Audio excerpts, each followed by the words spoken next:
요한일서 2장 조금 그렇습니다만은 제가 1절 읽겠습니다. 나의 자녀들아, 내가 이것을 너희에게 쓰면 너희로 죄를 범하지 않게 하려 함이라. 만일 누가 죄를 범하여도 아버지 앞에서 우리에게 대언자가 있으니 곧 의로우신 누구라고요? 예수 그리스도시라. 자, 2절은 같이 읽습니다. 시작. 그는 우리 죄를 위한 화목 제물이니 우리만 이해할 뿐 아니요 온 세상의 죄를 위하심이라. 누가요? 예수 그리스도가. 한 절 더 찾습니다. 요한복음 1장입니다. 요한복음 1장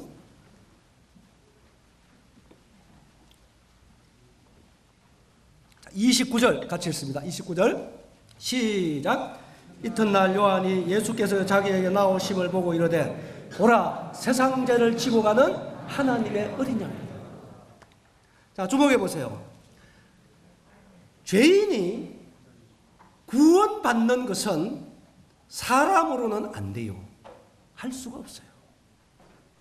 하나님이 다 하실 수 있는데 그 하나님께서 어떻게 하시느냐? 그 아들을 보내주셨어요. 누굴 보내줬다고요? 아들을 보내주셨어요. 그 아들은 독생자입니다. 따라서 독생자. 이 아들을 세인, 우리를 사랑하신 그 하나님, 우리를 너무 사랑해가지고 아들 하나밖에 없는 그 예수 그리스도를 죄인된 우리를 위해서 보내주신 거예요. 그래서 성육신에서 이 땅에 오신 예수 그리스도는 구원자잖아요. 그죠? 구원자로 오셨잖아요. 그래서 무슨 죄를 짊어졌습니까? 네? 무슨 죄? 그럼 이 세상 죄를 누가 예수님에게 담당시켰어요? 누가? 하나님이 담당시켰어요. 그런데 보세요. 이 예수 그리스도가 세상 죄를 짊어져. 여러분, 세상 죄라고 하는 것은 설명을 길게 안 드려도 세상 죄라고 하는 것은 아담으로부터 시작해서, 아담이 우리 인류의 조상이잖아요. 제일 첫째 만든 사람입니다. 인류 조상입니다. 그래서 그 아담과 하와를 통해서 모든 인류는 다 출생했어요. 알겠습니까? 알겠어요? 그 한 사람으로 말미암아 된 거예요. 모두 태어난 거예요. 여러분, 원수가 사람 된 게 아니고 우리는 아담으로 말미암아 모두면 출생했습니다. 그래서 이 인류 역사는 시작이 있고 끝이 있어요. 여러분, 보이는 물질 세계는 영원한 게 없습니다. 다 시작이 끝이 있어요. 시간 지나면 다 끝이 오게 돼 있어요. 그처럼 이 인류 역사도 끝이 오게 돼 있어요. 하나님 그렇게 만드셨어요. 그래서 요한계시록 20장에 보면은 처음 하는 처음 땅도 없어질 때가 오는 거예요. 이게 제가 종말론 줄 알고 성경이 그렇게 말씀하고 있어요. 자, 그런데 이 세상죄라고 하는 것은 아담으로부터 시작해가지고 이 인류 역사의 제일 마지막에 태어나서 마지막을 살아가는 그 사람까지를 포함해서 죄가 세상죄라고 하는 거예요. 자, 그럼 이 세상죄 속에 여러분과 나의 죄가 포함되어 있나요, 없나요? 있어요, 없어요? 있어요. 여러분, 과거, 현재, 미래라고 하는 것은 하나님의 단어가 아닙니다. 그것은 사람의 단어예요.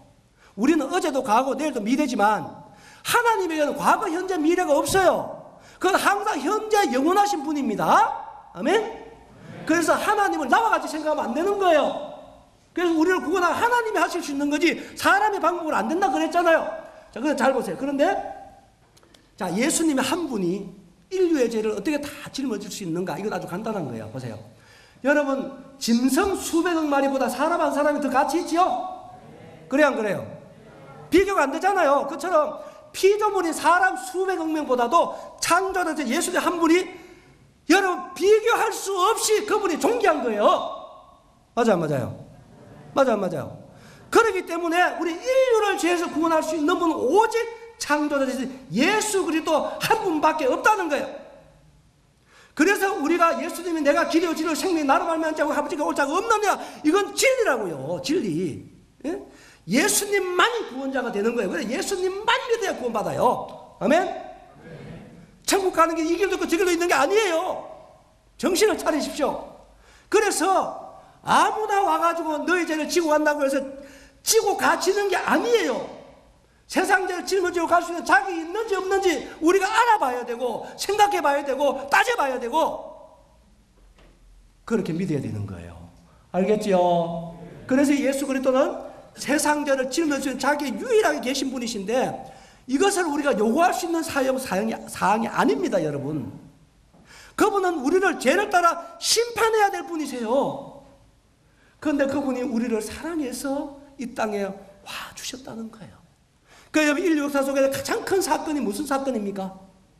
하나님이, 아들 하나님이 육신을 입고 이 땅에 오신 거예요. 성육신의 사건이 가장 위대한 사건이라는 것입니다. 한번 보세요. 만유보다 더 크신 그분이 우리와 같은 육체의 제한을 받았다고 하는 것을 무엇으로 설명할 수 있겠습니까? 이거 설명이 불가능한 거예요. 그분의 제한 받으심, 그분의 낮아지심. 왜요? 우리를 구원해 주시기 위해서. 우리를 사랑하시기 때문에. 그분이 그렇게 성육신 하신 겁니다. 그래서 그분은 독일한 하나님이셨지만 우리와 같이 배고픔도 느끼셨습니다. 우리의 피곤도 느끼셨어요. 아픔도 느끼셨어요. 영원하신 하나님이신데, 창조자이신데 왜 그분이 우리 같은 육체를 입고 이 땅에 오셔야만 했습니까? 여러분, 그렇지 않으면 우리를 죄에서 구원할 수 없기 때문에 그런 것이다. 왜 그러냐면 죄의 삭은 뭐라고요?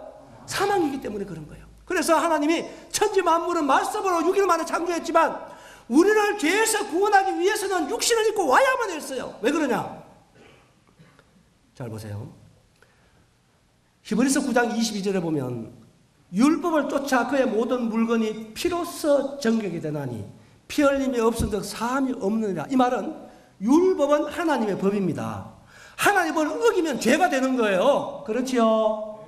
하나님의 법을 어겨서 죄가 되면 그 죄는 피만이 속한다. 그런데 죄 사서 사망이라도 왜 피가 죄를 속하는가? 자, 성경에 찾지 않습니다만은 레위기 17장 11절에 보면 따라해 볼까요? 육체 생명이 피에 있으므로 피가 죄를 속하느니라. 그렇습니다. 육체의 생명이 어디 있다고요? 피에 있습니다. 영은 살과 피가 없어요. 그래서 예수 그리스도께서 우리를 죄에서 구원해 주시기 위해서는 피를 흘려야 하기 때문에, 왜? 생명이 피에 있기 때문에 그분이 육체를 입었어야 했다는 사실이에요. 이게 말로 할 수 없는 우리를 향한 하나님의 낮아지심이고 제한받으심이고 사랑이라고 하는 사실을 우리는 마음으로도 간과해서는 절대로 안 된다는 사실입니다. 그래서 이분이 육신을 입고 이 땅에 오셔가지고 무슨 죄를 짊어졌어요? 세상 죄를 짊어졌습니다. 그 죄값이 뭐라고요? 사망입니다.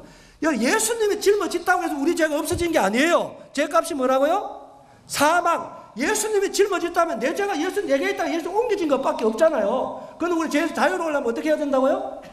죄값을 따라보다 죄값을 지불해야 된다. 그래서 예수도 우리의 죄를 짊어지고, 잘 보세요. 어디로 가셨는가?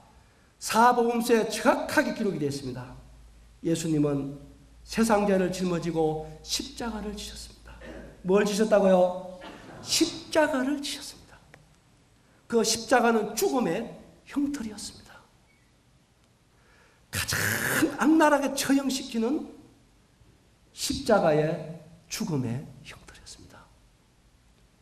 그래서 예수 그리스도는 인류의 모든 죄를 짊어지시고 이 죄값을 하나님 앞에 갚으시기 위하여 십자가를 지셨습니다. 여러분, 유대인의 풍습이라고 책을 읽어보면요, 그 당시에 이 이스라엘 나라는 로마의 속국이었어요. 그런데 흉악한 죄수들을요 십자가에 못 박아 죽였습니다. 그런데 십자가 못 박기 전날 밤에는 다음날 십자가 못 박을 그 죄인을 전날 저녁에 옷을 벗기고 채찍으로 때리는 법이 있었어요. 그래서 예수님도 채찍에 맞았다고 기록이 되어 있어요. 그런데 그 채찍은 일반 채찍이 아니었습니다. 여러분, 그리스도의 순환이라는 영화를 보시면 그 채찍이 어떤 채찍인지 기억하세요?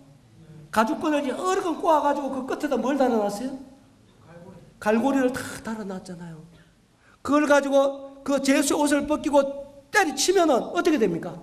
갈고리가 살을 찍잖아요? 땡기면 어떻게 됐습니까? 살집이 다 뜯겨나갔어요. 그래서 시편에 보면 예수님의 덩어리는요 박고랑처럼 다 파있다고 기록이 됐어요. 예수님 그 채찍에 맞으셨습니다. 옷이 벗겨진 채로. 그리고 예수 그리스도는 십자가에 못 박히셨어요.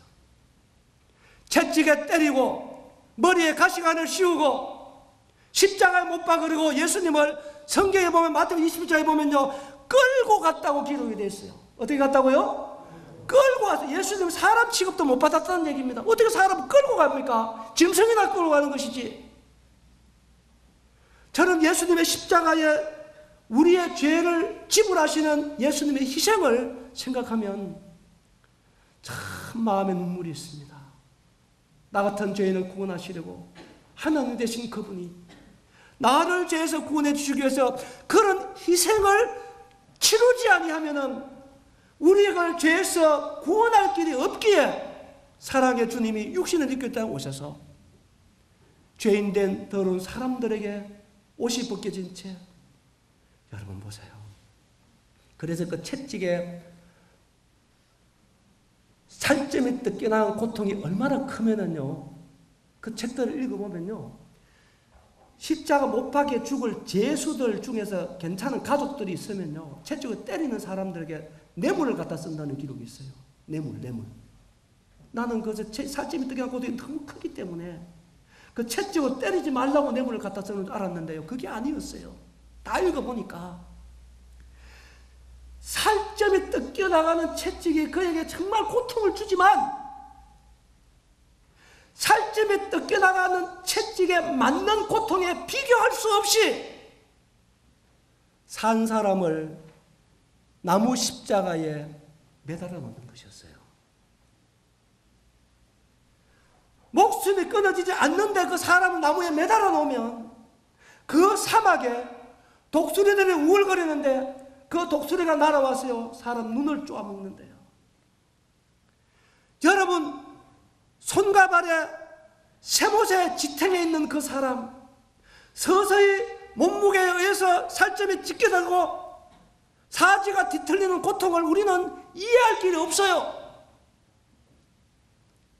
모든 뼈가 어그러지는 이 고통을 우리는 이해할 길이 없어요. 우리 주님은 시편 22편에 내 혀가 이틀에 붙고 나는 내 모든 뼈를 헤아릴 수 있다.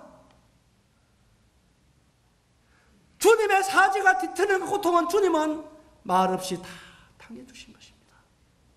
사랑하는 여러분, 그래서 주님은 채찍에 맞아 피를 쏟고 머리에 가시관에 찔려서 피를 쏟고 끌려가면서 피를 쏟고 십자가에 달려서 손과 발을 통해서 피를 쏟고 옆구리에 창을 받아 물과 피를 쏟아내는 예수님의 피는 누구를 위함이었어요?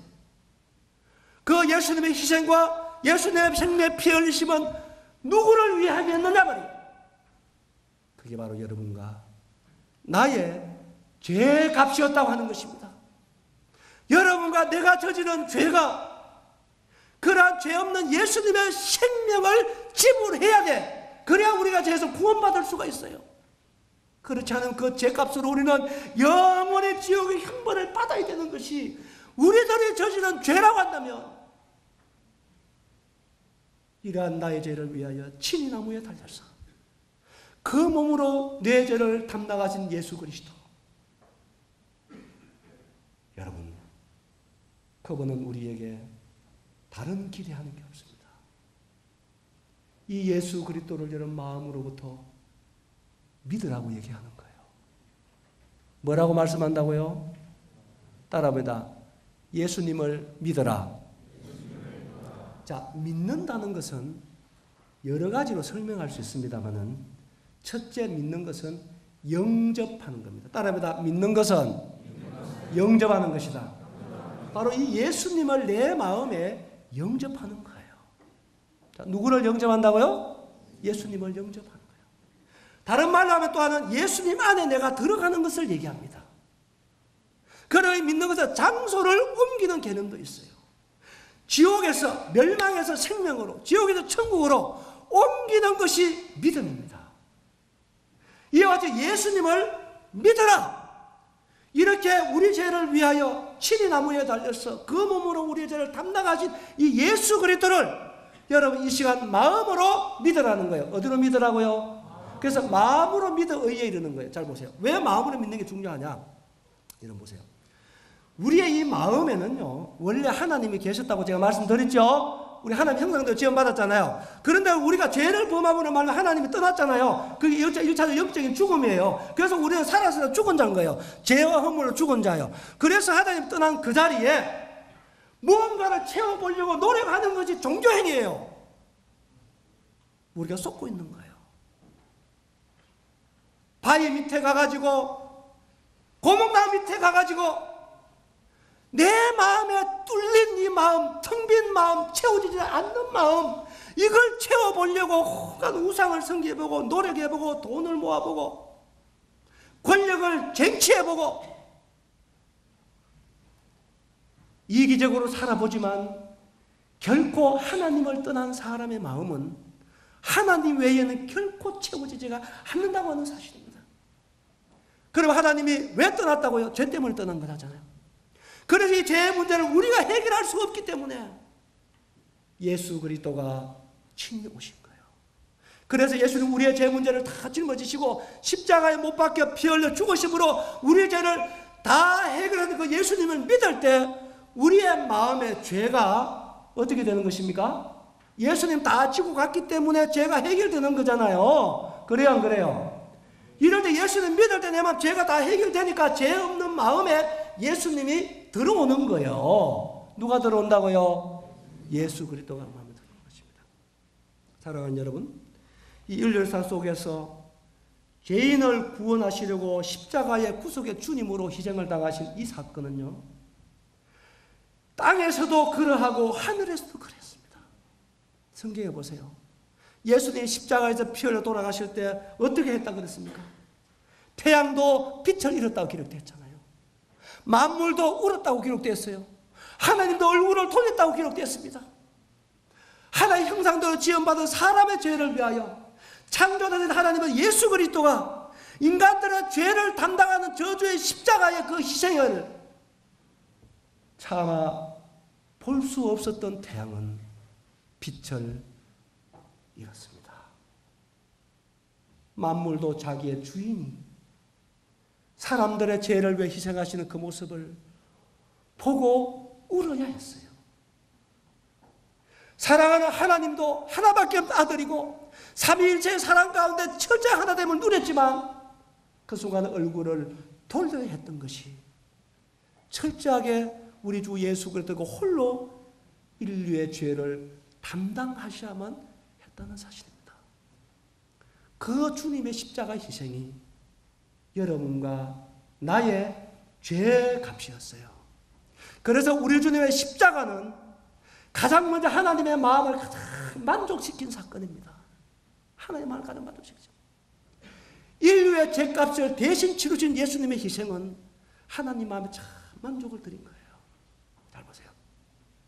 이 예수님을 믿는 데서 잘 들어보세요. 이렇게 예수님이 인류의 죄를 위하여 십자가 못 박혀 돌아가심으로 흘리신 그 피가 우리의 모든 죄값이 되었죠. 왜냐하면 피는 곧 뭐라고요? 따라합니다. 육체의 생명이 피에 있으므로 그 피는 곧 생명이죠. 오늘 현대의학이 이걸 증명하잖아요. 사람 그가 피가 건강해야 되는 거예요. 적당한 피가 쏟아지면 죽어요, 살아요? 죽습니다. 그런데 성경은 이미 3,500년에 그렇게 말씀했잖아요. 육체의 생명의 피에서는 피가 죄를 속한다고. 그래서 육체를 입고 오신 예수 그리스도는 피를 쏟아내심으로 우리의 죄값을 하나님이 다 갚아주셨습니다. 첫째, 이 예수님을 믿는 것입니다. 따라합니다. 십자가 못 박힌 예수님. 감사합니다. 이런 마음으로부터 믿을 때 내 죄값을 위해 십자가 피를 예수님을 믿음으로 내 죄 문제가 해결이 되는 것입니다. 그런데 예수 그리스도는 십자가를 죽으시고 3일 만에 부활하셨어요. 그래서 부활하신 예수님을 믿는 겁니다. 부활하신 예수님. 감사합니다. 그래 우리가 십자가 못 박힌 예수님만 믿는다고 구원받는 게 아니란 말이에요. 우리 하늘나라 가는 죄가 없다고 해서 죄만 없다 하늘나라 가는 게 아니고 하나님 앞에 의롭다함을 받아야 돼요. 뭘 받아야 된다? 의롭다함을 받아야 되는데 우리 의롭다함을 받는 것은 십자가가 아니라 주님의 부활입니다. 그래서 이 복음이라고 하는 것은 성경대로 우리 죄를 위해 십자가 못 박혀 죽으시고 성경대로 살아나 부활하신 예수 그리스도가 구원의 주님이라는 사실입니다. 아멘. 그래서 우리의 십자가에 못 박혀서 우리의 죄를 위하여 십자가 못 박혀 필요한 예수님 믿을 때 우리의 죄 문제가 해결되는 것입니다. 아멘. 그래서 우리가 죄에서 구원받는 것은 죄 문제 해결하는 것은 이 한 가지밖에 없는 거예요. 인류의 죄를 위하여 십자가 못 박혀 예수님 믿는 길밖에 없어요. 결코 인간의 노력으로 될 수가 없는 것입니다. 그런데요, 잘 보세요.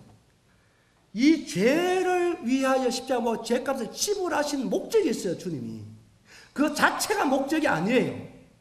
더 큰 목적이 있습니다. 그건 뭐냐? 부활하셔서 우리의 의가 되시고 그 다음에는요, 따라해봅니다. 나의 주인이 되신 예수님, 나의 주인이 되신 예수님, 그분을 내 마음에 영접하는 거예요. 여러분, 우리가 식사를 하고요, 왜 자매들이 설거지를 하는 줄 아세요? 더러워서 씻습니까? 그보다 더 목적이 있습니다. 다음에 그 그릇으로 다시 음식을 담기 위한 목적이 있기 때문에 그릇을 씻는 거예요. 맞아요, 안 맞아요? 그 목적이 없으면 아무리 더러워도 씻을 필요가 없는 거예요. 그래, 안 그래요? 주님은 왜 우리 죄를 사하신 것입니까? 왜 우리 죄를 담당하신 것입니까? 왜 우리의 죄가 그렇게 십자가에 처절한 죽음으로 말로 우리 죄를 담당하신 것입니까? 무엇 때문입니까? 그분이 우리의 마음에 들어오시는 거예요. 나와 함께 살기 위해서 그런 거예요. 하나님이 없음으로 죄 가운데서 고통하며 살아가는 우리에게 선한 목자로 주인으로 생명의 주님으로 우리의 마음에 들어오셔서 나와 더불어 살기 위해서 십자가를 지신 것입니다. 아멘? 그래서 우리도 이 예수님을 믿는 거란 말입니다. 이 예수님을. 그래서 예수님을 믿는 자들은 죄에서 해방되고 하나님의 의롭다함을 받고 이제는 다시는 내 뜻대로 살지 않습니다. 주님 뜻대로 사는 것입니다. 아멘? 그런데요, 우리가 믿는다는 것은요, 그분을 신뢰하는 거예요. 여러분 정말 예수님을 믿으시기 바랍니다. 예수님을 정말 여러분들 주인으로 영접되어지기를 저는 바라는 것입니다.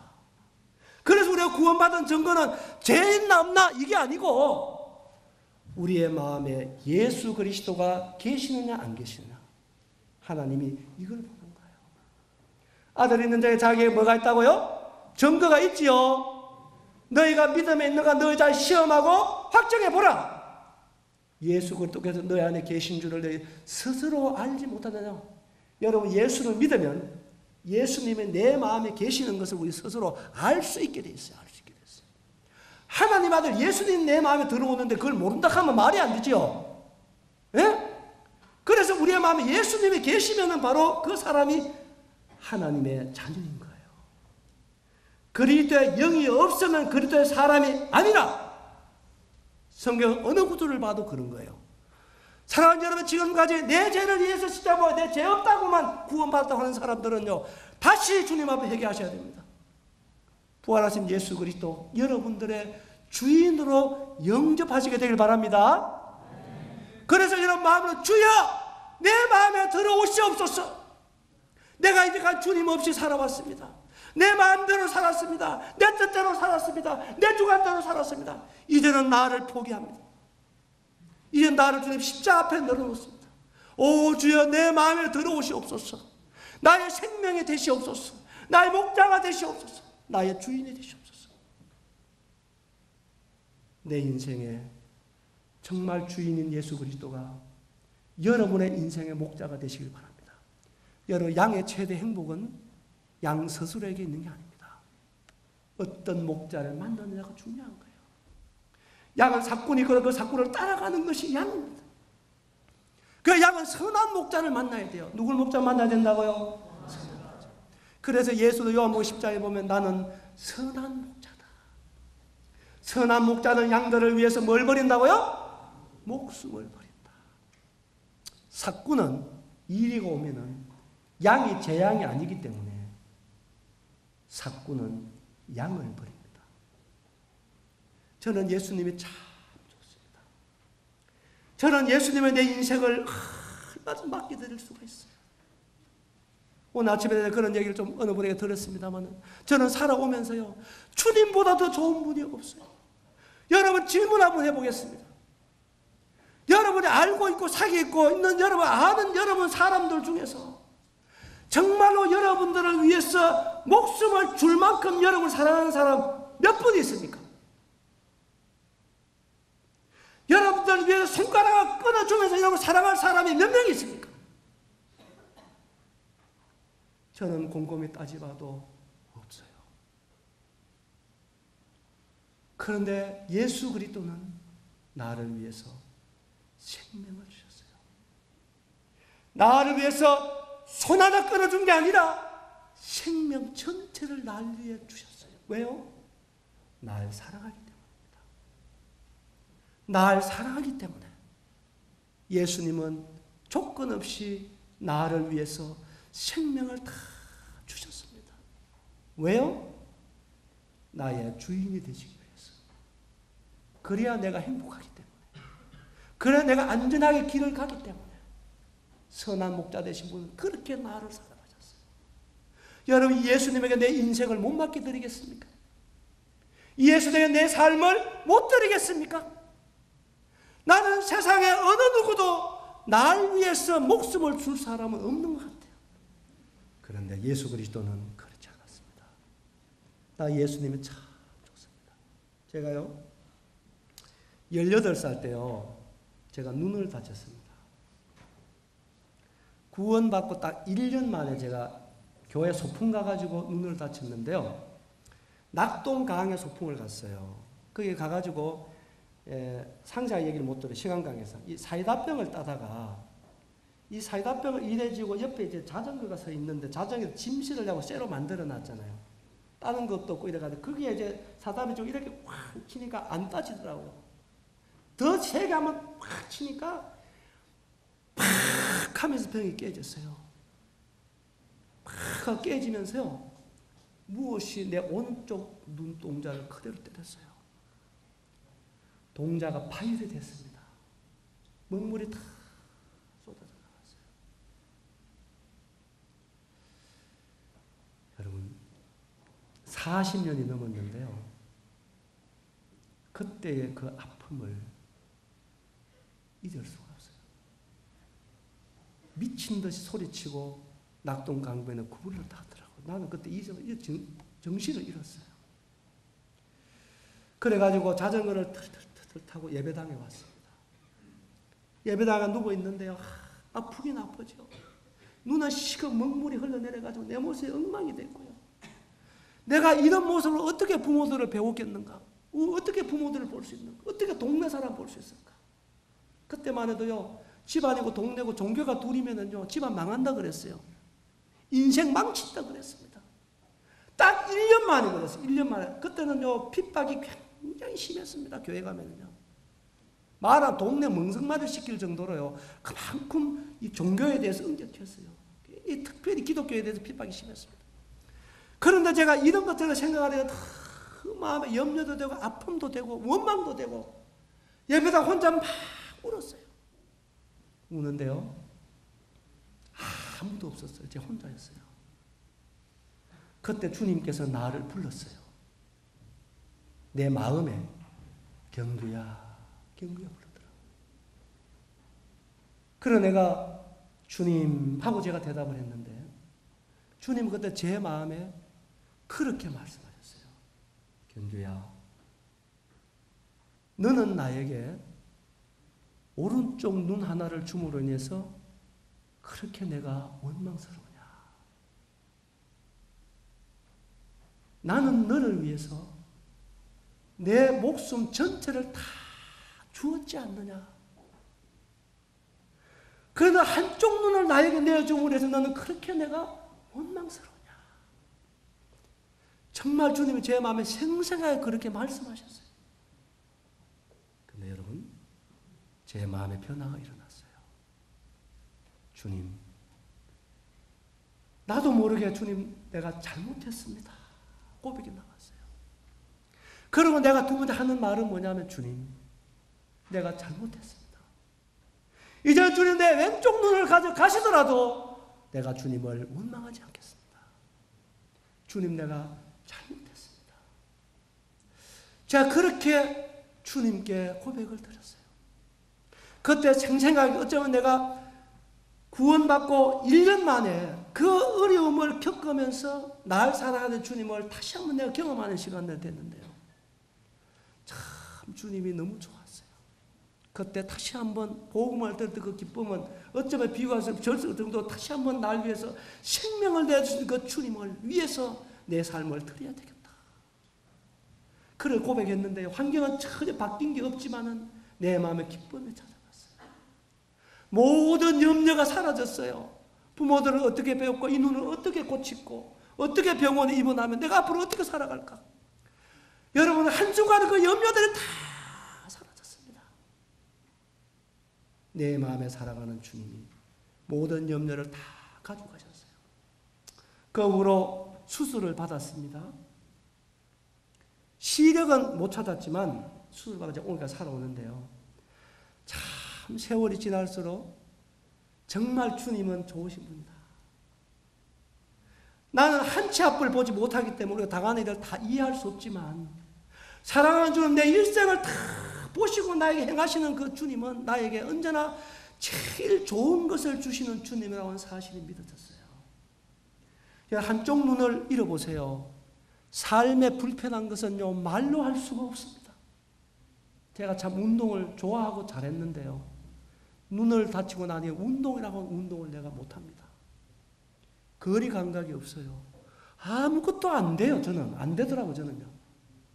지금도요, 길을 걸어가다 이렇게 파인 길이 있으면요, 내가 휘청휘청합니다. 지금도 여러분 작은 물건 주면은 내가 제대로 못 받습니다. 큰 물건은 받는데 작은 제대로 못 받아요. 이 거리 감각이 없어요, 여러분. 내가 18살 나이에 눈을 잃었어요. 그런데요, 시간이 지날수록 주님이 왜 눈을 가지고 가셨나를 알게 해주셔요. 내 인생을 복되게 해주신 예수 그리스도. 그때 그렇게 믿어졌어요. 아, 주님이 날 위해서 생명을 주셨는데 이 눈을 가져가는 것은 정말 나를 위한 것이로구나. 이게 깨달아졌어요, 제 마음속에. 저는 예수님 때문에, 죄송합니다, 저는 출세한 사람입니다. 전 예수님이 참 좋습니다. 내 인생을 값지게 하신 예수님이 전 참 좋습니다. 다시 태어나도 저는 예수를 위해 살고 싶습니다. 이 예수님처럼 좋은 분이 천하에 없어요. 이분은 한 번도 나를 실망시키지 않아요. 나를 정말로 사랑하세요. 이와 같은 분이 이 세상에 누가 있습니까? 그런데 이분을 따라가는 것이 힘드세요? 이분을 따라가는 것이 고통스럽습니다. 예수를 믿은 살아가는 여러분이요, 오늘 저게 예수님을 영접한 여러분들이요, 여러분이 영접한 예수 그리스도는 선한 목자고 날 위해서 생명을 주시면서 나를 사랑하시는 분이십니다. 아멘? 아멘? 이제 우리가 남은 생애를 예수 위해서 드리는 것이 너무나 마땅하지 않겠습니까? 그것이 우리의 인생의 최고복이라는 사실을 저는 다시 한번 말씀을 드리고 싶습니다. 사랑하는 여러분, 이날 저녁에 내 죄를 위해서 십자가에 못 박혀 돌아가시고 부활하신 예수 그리스도를 여러분들의 주님으로 영접하시길 바랍니다. 이제 영접하신 분들은 이제는 여러분 뜻대로 살면 우리의 인생은 수고와 슬픔뿐인 걸 우리가 경험해 왔지 않습니까? 내일을 알지 못하게 된 불안한 인생 경험해 봤지 않습니까? 이제 이러한 것들을 다 내려놓고 전지하시고 전능하신 나의 주 예수 그리스도를 따라서 주와 함께 동행하는 여러분 되시기 바랍니다. 아멘? 제가 5분만 더 쓰겠습니다. 여러분, 오래전에 외딸을 둔 어머님이 한 분 사셨어요. 이분은 딸을 정말로 사랑하셨어요. 그런데 이 어머니는 얼굴이 화상을 입어가지고 너무나 흉측했어요. 그러나 하나밖에 없는 그 딸을 위해서 이 어머니는 전생을 바쳤어요. 그가 중학교를 들어갔습니다. 공부를 참 잘했어요. 너무나 이 딸이 예쁘게 잘 살았어요. 어머니는 시장에서 콩나물 장사도 하고 묵장사도 하고 온갖 힘든 일들을 오로지 딸 하나를 위해서 수고를 마다하지 않고 뒷바라지를 했습니다. 그런데 커가면서 이 딸은 어머니를 멀리하기 시작했어요. 어머니가 너무너무 부끄럽습니다. 친구들이 오면 어머니라고 얘기를 하지 않았어요. 나를 집에서 도와주는 분이라고 얘기했습니다. 어딜 가도 어머니와 함께 가는 길이 없었어요. 어머니 오지 마. 뒤에 와. 어머니 함께 가기 너무너무 부끄러웠어요. 그러나 이 어머니는 니만 잘 되면 니만 좋으면 좋다. 어머니는 오직 그 딸을 위해서 삶을 살았어요. 고등학교를 졸업했습니다. 대학교에 좋은 성적으로 진학을 했어요. 4년 동안 그 장학생으로 공부를 했습니다. 그런데 졸업날이 됐어요. 그 졸업식 날 대학교 총장상을 받게 됐어요. 그런데 그날 아침에 어머니에게 어머니를 붙잡고 엄마 오늘 학교 오지 마. 어머니 오늘 학교 오면 나는 상도 안 받을 거야. 나는 그 시장장에 나 뛰쳐나갈 거야. 어머니 정말로 오지 마 그랬어요. 그래 네 안 갈게. 난 네가 이거 잘 되는 거지 참 좋아. 딸을 보내놓고 난 뒤에 이 어머니가 지금까지 어릴 적부터 대학을 졸업할 때까지 한결같이 힘든 줄 모르고 이 딸을 위해서 수고해 왔는데 희생해 왔는데 오늘 그 수많은 사람 앞에서 총장상을 받는 딸의 그 모습을 한번 보고 싶었어요. 그래서 안 간다고 얘기하고 뒤에 갔는 거예요. 가가지고 옛날에 그 강당에서 소리쳐가지고 큰 강당에서. 그런데 보니 단상에 교수들이 앉아있고 자기 딸이 단상에 앉아있는 거예요. 어머니가 정말 들어갈 수 없어가지고 창문 뒤에 지금 제일 마지막 창문 뒤에 있잖아요. 저기서 이렇게 보는 거예요. 단상에 앉아있는 딸이 그 창문으로 보이는 어머니 얼굴을 봤어요. 이 딸이 확 뛰어나갔습니다. 뛰어나고 나가서 어머니를 잡고 흔듭니다. 왜 왔느냐? 왜 왔느냐고 오지 말라 했지 않느냐? 왜 왔느냐고? 난 어떻게 하라고? 그때 어머니가 얘야 너는 내가 그렇게도 부끄럽고 내가 싫냐? 나는 네가 한 번도 싫은 일이 없었단다. 나 오직 너 하나만 잘 되기를 위해서 난 오늘까지 모든 수고를 아끼지 않았지만 즐거움으로 기쁨으로 했단다. 그런데 오늘 너의 장한 모습을 난 정말 보고 싶어서 내가 봤다. 내가 왜 얼굴이 이렇게 됐는지 이제 내가 너희한테 이 얘기를 해줘야 되겠다. 나는 너 아빠하고 참 사랑하는 사람과 결혼을 했단다. 네가 태어날 그 무렵에 너희 아빠하고 나는 저 시장에서 비단 그 옷감 있잖아요. 그 장사를 했단다. 네가 돌도 되지 않았는데 너는 방 안에 누워 있었는데 우리 집에 불이 났단다. 그때에 너희 아버지는 그 속에서 빠져나오지 못하고 그 불 가운데서 죽었단다. 너는 방 안에서 피덩이가 된 채 울고 있고 수많은 사람들은 구경하고 있고 너는 그 안에서 불 가운데도 울고 있는데 어느 한 사람 뛰어들어간 사람이 없었단다. 나는 너를 사랑하기에 그 불 속을 나도 모르게 뛰어들었단다. 미친 듯이 들어가서 너를 안고 나왔는데 그때 내 얼굴에 입은 화상이 났다. 얘야, 이래도 내가 부끄러우냐? 그러면 내가 집에 갈게. 그때 이 딸의 마음이 바뀌어진 거예요. 어머니, 왜 그 얘기를 나에게 일찍 안 해줬어요? 내가 어머니를 집에 식모라고 소개할 때 친구들에게 엄마라고 얘기하지 않을 때 엄마 마음이 얼마나 아프셨어요. 시장 갈 때 어머니 뒤에 오라고 얘기할 때 오지 마라고 얘기할 때 어머니 얼마나 마음이 아프셨어요. 왜 그 얘기 일찍 안 해주셨어요? 어머니, 어머니 내가 잘못했어요. 어머니 내가 잘못했어요. 어머니의 이 상처는 바로 내 생명을 위한 상처였군요. 어머니, 이제 내가 어머니를 위해서 살겠습니다. 어머니 저와 함께 가요. 오늘은 이 상은 바로 어머니의 상입니다 하고 이 딸은 어머니의 손을 잡고 그 강단에 수백 명의 학생들은 줄지에 앉아있는 그 자리를 가면서 이분이 나의 어머니입니다 하고 손을 들고 자랑스러운 나의 어머니입니다. 단상에서 자기가 받을 총장상을 어머니에게 드리고 일생을 어머니를 잘 섬겼다는 얘기를 제가 읽었습니다. 사랑하는 여러분, 우리가 어떻게 구원을 받았어요? 죄로 말미암아 멸망받고 지옥 가야 마땅한 나를 하나님의 예수 그리스도가 나를 사랑해 주셨습니다. 그래서 친히 나무에 달리셨어요. 그 몸을 여러분과 나의 죄를 담당해 주시고 우리를 하나님 앞으로 인도해 주신 겁니다. 우리의 구원자가 되셨습니다. 우리가 하늘나라 가면 유일하게 상처를 가지고 계신 분은 예수님 한 분밖에 없을 것입니다. 손에 못자고 옆구리 창자국을 주님 갖고 계십니다. 그것은 바로 나의 구원의 표시입니다. 흔적입니다. 여러분, 이와 같은 주님을 위해 사는 것이 얼마나 영광스럽습니까? 그리고 마땅하지 않습니까?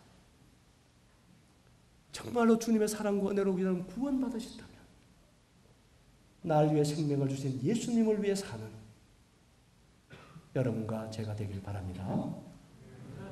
아멘? 그래서 우리의 생애가 예수님과 함께 정말 여러분 복된 생애가 되길 바라고 여러분 마음에 예수 그리스도께서 여러분의 주인으로 살아계셔서 여러분을 한 걸음 한 걸음 인도해 가시고 여러분들 그 주님께 순종하여 정말로 영광의 소망의 길을 함께 걸어가시는 여러분 되시기를 바랍니다. 기도하겠습니다.